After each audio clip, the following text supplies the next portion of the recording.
Slave. One little word. One huge omission. It depends on where you stand. For centuries, this little passage in Luke has been interpreted and preached about from the perspective of faith, the little mustard seed. This text is about increasing faith. The lesson is we have to use the faith we already have. The disciples have it wrong as usual. They're asking for more faith, for Jesus to increase their faith. Dear Jesus, if we only had more, we could do what you do. We could heal. We could face Herod, Caesar, even the titles of most of the articles and commentaries going back centuries are things like this. Doing faith until you have it. Everyday faith. Use it or lose it. That's hip. That's a 60s title. You can just tell, right? But we could go back further. The great preacher Charles Spurgeon in 1855 wrote a sermon called The Necessity of Increased Faith. He wrote, "The apostles said to the Lord, 'Increase our faith.' They went to the right person. They did not say to themselves, 'I will increase my faith.' They did not cry to the minister, 'Preach a comforting sermon and increase my faith.' They did not say, 'I will read such and such a book.' No, they said to the Lord, 'Increase our faith.' Go to your master and say, 'Increase our faith.'" And on and on and on. Now, this is all good. Generations of would-be Christians taught to focus on faith, how to increase faith, or to trust that we already have enough faith. We sang this morning, we've come this far by faith. We just have to use what we have, or believe that even a tiny bit of faith, the size of a mustard seed, can move mountains. I've preached my fair share of sermons over the years on this text in that vein. But I read this so familiar, this friendly text this time, and my stomach crawled. I feel nausea. I want to throw up on the page because of that one little word, slave, and the way we slide over it. Decades, centuries. Now, the way it rolls so easily off the tongue of the speaker and lands with no discernible impact on the listener. Did you give it any second thought at all, really? Because the passage is about increasing faith, such a worthy thing to do. Now, I had a little trouble with the title. I hope it was jarring to you, produced a little anxiety maybe, thanking your slave. Here's the conventional take. The idea is nonsensical, isn't it? Illogical. It's in the text. Why bother thanking your slave? Luke writes it. Jesus says it. Do you thank the slave for doing what was commanded? We are worthless slaves. We have done only what we ought to have done. Do you hear the exclamation point in the text? But times change and context evolve, and we must take care to hear these sacred texts in these times. I can't glide by the slave in the narrative. We are worthless slaves without acknowledging that slavery isn't being rejected here. It's being normalized. It is ordinary acceptable. You wouldn't invite your slave to dinner with you in the big house after picking cotton, would you? You wouldn't invite the homeless person you served at the shelter home for pizza and beer and popcorn and football in your family room. The Super Bowl is coming. Would you?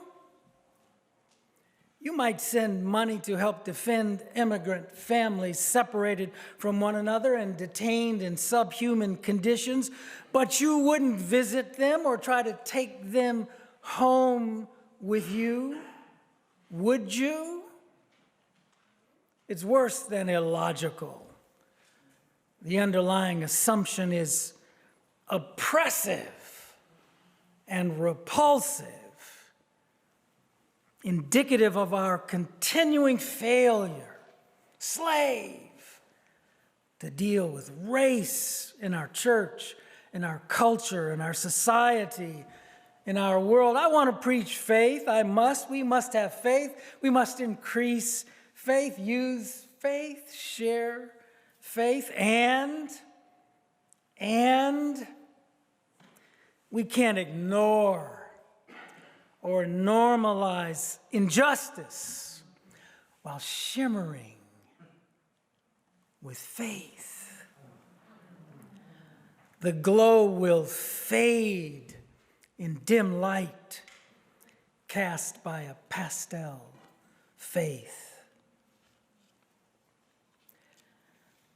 So my wife Nancy and I were in Sonoma, California, the wine country, some time ago, for a wonderful wedding in the family of dear lifelong friends. And we spent a night after the wedding in the home of some former next-door neighbors from Princeton, New Jersey, now living in Larkspur, California. They have a redwood tree in their backyard.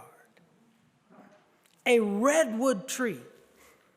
One of those magnificent, rich in hue, tall and straight wonders of the natural world. A forest of redwoods is more than equivalent to the skyline of this great city. A sight to behold, a redwood tree in the backyard. You can lean against it while standing on the back porch. It begins to split about 50 feet up and becomes twins for most of its enormous, towering height. It dwarfs the house and the garage. It cannot be ignored, even if you wanted to. You could take it for granted. Just think of it as a natural part of the landscape, a lovely perk in the purchase.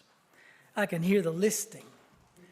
Beautiful 3-bedroom, 2-bath home on a creek. A lovely garden nestled in the mountains of Larkspur, Redwood, in the backyard. But here's the thing. In 100 years, maybe less, that tree is going to uproot that house. You hear me? It isn't just there, benign. It has roots in the history of the land. There is no inclination to overlook it. It's magnificent still. It's just a feature of the landscape. Slavery is in our backyard, rooted in our history, uprooting and threatening our future. Genocide is in our history, the horrific abuse of Chinese immigrants in the building of the West and the connecting of this nation from east to west is in our backyard. The shameful, ongoing treatment of neighbors from the south along the border is in our backyard. Our shame is the litany of injustices that we take for granted, like the redwood in the backyard that's beautiful today. The litany of injustices that hide within the word slave in the text that will yet uproot our present and threaten our future. We sanitize slavery. We normalize slavery. And so we get black men and women and children shot down in the streets, and we do nothing. We get the tragedies of Half Moon Bay in Monterey, Pulse Night in Orlando. We get Breonna Taylor, George Floyd, and now Tyree Nichols killed by African-American police officers, their dark skin reflecting their blue hearts. All of it derived from the pages of our history, torn from the book of our truth. The fugitive slave laws that gave birth to policing are staring us in the face as those scorpions dragged Tyree out of his car. He was just trying to get home.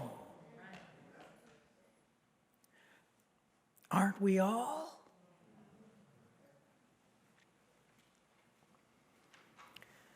This is the first Sunday in Black History Month, and it's so clear that the lessons of Black history, which is the history of the United States, have been ignored. Trump's America has paid no attention, couldn't care less. And these days, led by people like Ron Trump-like DeSantis, who wants to be our next president, the effort is to ban the telling of our history altogether. He led the fight to make, listen to me now, I know you know this. He led the fight to make Black Lives Matter optional in advanced placement curriculum for African American studies. I can't count the ways that is so wrong and so exactly where we are at this moment in our history. What's in the backyard of the world, uprooting our collective history? Normalized slavery, white, especially male privilege, colonialism, a savage capitalism, endless war. And so we have slave wages and poverty and mass incarceration and a rigid caste system and the abuse of our Mother Earth. You let me leave the page for a minute? I know you will. Jackie's never on the page.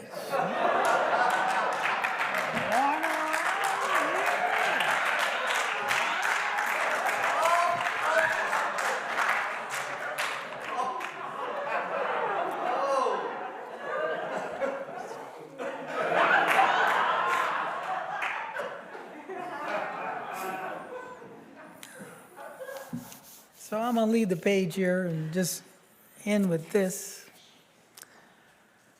I helped my son move to Atlanta a week ago. I got the bruised ribs to prove it.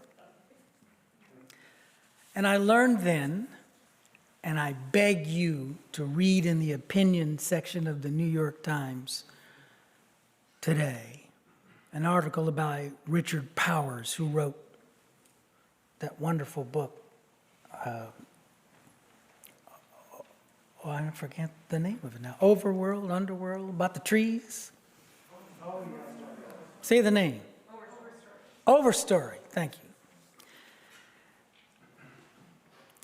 The article is about the South River Forest in Atlanta. It's bordering Atlanta. It borders an underprivileged African American community. Do you know about this? City Council voted to create a $90 million, 85-acre Atlanta center for training police and fire. What do you call them now? Fire people. Firefighters, thank you. See, if you don't write it down, you don't have Jackie's memory.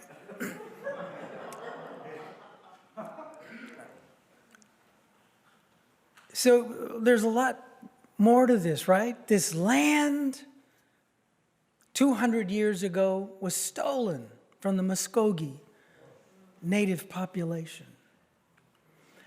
And this land used to house the old prison farm. Countless abuses of the black and brown and poor white prisoners there. And this forest is a preserve that protects Atlanta, that helps cool it in the hot summer and helps to purify the air. And 2 weeks ago, those who gathered from all over the country, not just the Atlanta area, environmentalists, Latinx folks, African Americans, young whites, those who gathered to protect this sacred forest were overrun and violence erupted. And a police officer was wounded, and a Latinx man, 26 years old, was killed. When you normalize slavery, genocide, when you normalize these injustices, you get this today. All of it comes together here, the environmental movement, the sanctity of black and brown lives, the future of our planet. All of it is implicated in a story like this, which can be repeated, I do not doubt, all around our country. These sacred texts, we have to unpack them. We have to interrogate them for the deeper truths that are there for us. So that, yes, we've come this far by faith, but not far enough. So much further for us to go. And we can only do it in communities like this one, with faces that cover the whole spectrum of color and age and faith. It's wonderful that we're in a Jewish synagogue as you worship in this period before your fierce love resurrects Middle Collegiate Church, the building. Middle Collegiate Church, the people, is still alive and giving life to the city and the world. Let's work together, Middle. Not to normalize what is oppressive and unjust, but to build together a world that will be hospitable for all God's children, today and tomorrow.